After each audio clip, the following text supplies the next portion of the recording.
So a new God of War game has finally been revealed, and within hours, the internet has already made up its mind.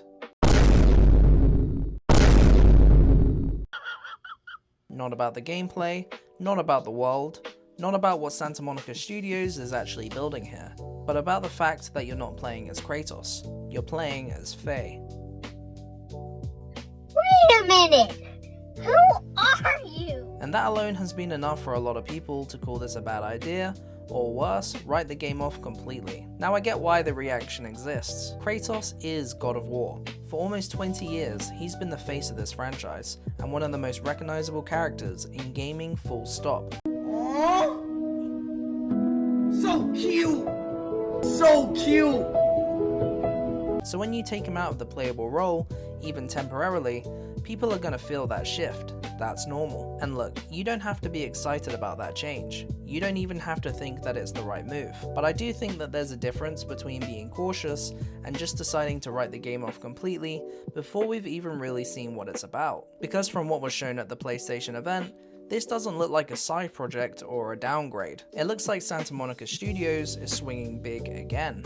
And the criticism hasn't just come from random people online either. Even the original creator of God of War has weighed in on the reveal. The God of War thing, though, if it wasn't called God of War, to me this feels like one of those trailers that someone has to remind you about. And then you're like, oh yeah, I remember that. It's kind of cool, you know? It's God of War, so I'm not hyped for it, but of course I'm going to play it, and I'm going to stream it and talk about it. I mean, I think it's terrible. I think it's terrible. He's compared some of what he saw to the game Forspoken.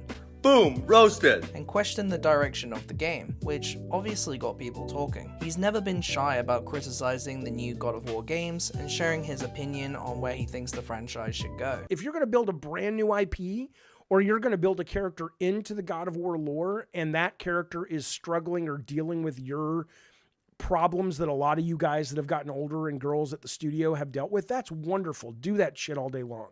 But don't take the character Kratos or Indiana Jones and go, you know what? I'm Steven Spielberg. I'm older now and I'm really into family and I want to tell stories about fathers and sons and God. No, fuck you. What? Bro, what are you talking about, man? And look, he's entitled to that opinion. But I don't think a reveal trailer is enough to declare this game dead on arrival. Because when I look at what Santa Monica Studios actually showed, I see a game that's taking risks, trying new ideas, and aiming for something bigger than just simply making Ragnarok again. Another controversy that I've seen going around online is content creator Alana Pierce, claiming on X that over the past 4 years, she was one of the writers of the new God of War game. Right now, it isn't confirmed whether she was a writer on the new game, but what we do know is that she is credited on making the God of War cookbook. So make of that as you will. I wonder how much she actually contributed to the game overall and the writing process, because I remember that time she tried to pass off stolen art as her own.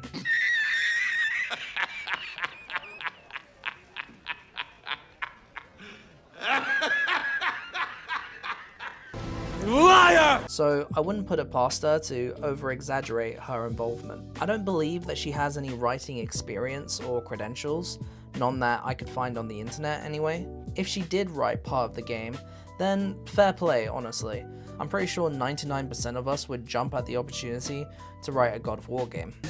It is what it is. It is what it is. What do I think of God of War Laufey? Fuck. True, like, clean Icelandic, it's pronounced Laufey. Well, from what's been shown so far, the game looks incredible. The first thing that really stood out to me was the combat. It's still very clearly God of War at its core. Weighty hits, cinematic camera work, that brutal sense of impact, but everything around it looks faster. Faye moves differently to Kratos or Atreus, more airborne attacks, more magic-driven abilities layered into the combat flow. It feels like they've taken the modern God of War foundation and pushed it even more in a mobile direction. The second thing that stood out to me was the world, because this isn't just another realm or another mythology. It looks like they're building something much broader here. Different mythologies colliding, gods and creatures from completely different traditions existing in the same space. Maybe we'll even see previous gods that were defeated by Kratos, like Zeus.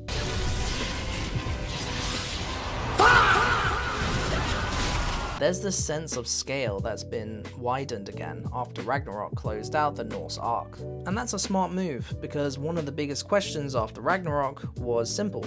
Where do you even go next in the story? And this looks like the answer to that. Go bigger and less predictable. And then there are the enemies, because I'm not exaggerating when I say this, but the enemy design is freaking awesome. Holy Jesus. You got both the Egyptian and Mongolian gods of war here, and they just look so freaking cool. Jack Quaid is also in this game, voicing a jelly cube companion. Which does look a little silly in my opinion, especially during this boss battle.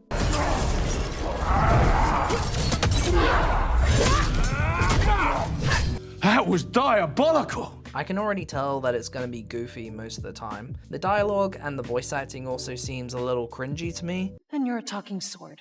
I'm not the sword. I'm the ribbons, obviously. And my name is Rue. The cube is Frank. This is the worst! But I'm going to trust the process, okay? If anyone is going to make a jelly cube work, it's probably Jack Quaid. Now, circling back to the reaction online, there are basically two conversations happening at once. One group of people are attached to Kratos, they've spent years with him, and they don't want the franchise shifting away from that perspective. That's understandable. Characters like that don't just get replaced without people feeling it. But there's also been a much faster wave of backlash surrounding our new protagonist, mainly because she's a woman. Just in case you don't know what I'm talking about, the next God of War installment is actually God of War Laundry. What a fucking loser. I'm gonna videotape this. And that's where I think things get a bit unfair, because Faye isn't just some random character. She's been central to the Norse saga from the start. Everything from God of War 2018 and Ragnarok connects back to her in some kind of way. So this idea that she's suddenly dropped in as a replacement doesn't line up with what's already been established. If you spent any time online during the launch of recent games, you've probably seen this. A character gets revealed, people online call the game woke, and then there's the long discussion on whether she's attractive enough or whether she's feminine enough. That's the wrong type of woman. You gotta have a fugly Karen. That's the new norm for our female character. Why are you so fucking ugly, bro? Probably the most important question should be whether the combat is good, whether the story works, and whether the game is actually fun to play. Not whether the protagonist looks like she just walked off the cover of a magazine. A female protagonist doesn't automatically make a game woke, any more than a male protagonist automatically makes it good. What matters is how the character is written, how they fit into the story, and whether the game itself is actually fun to play. And the game looks ambitious. Maybe even more ambitious than people are giving it credit for right now. Not every change like this lands perfectly. Not every experiment in a major franchise pays off. But the alternative is usually playing it safe, forever. And that's how franchises get stale. Because it looks like Santa Monica Studios is actually trying something different in a way that still respects and what made the series work in the first place. And that's why I keep coming back to the same point. Maybe people are focusing too much on the character change and not enough on what's actually being shown. Even if this game ends up not being for you, the original games still exist. The Norse saga still exists. And on top of that, they're freaking making a God of War trilogy remake as well. So this isn't a situation where the franchise is abandoning Kratos forever and telling fans to move on. If anything, it looks like Sony is trying to do both. Keep celebrating the character that built the franchise while also experimenting with new stories and new perspectives. But let me know what you think though. Are you into the idea of this new God of War game, or do you think the series should stick with Kratos going forward? Like and subscribe for more gaming breakdowns just like this. Thank you for watching, and I'll see you on the next one.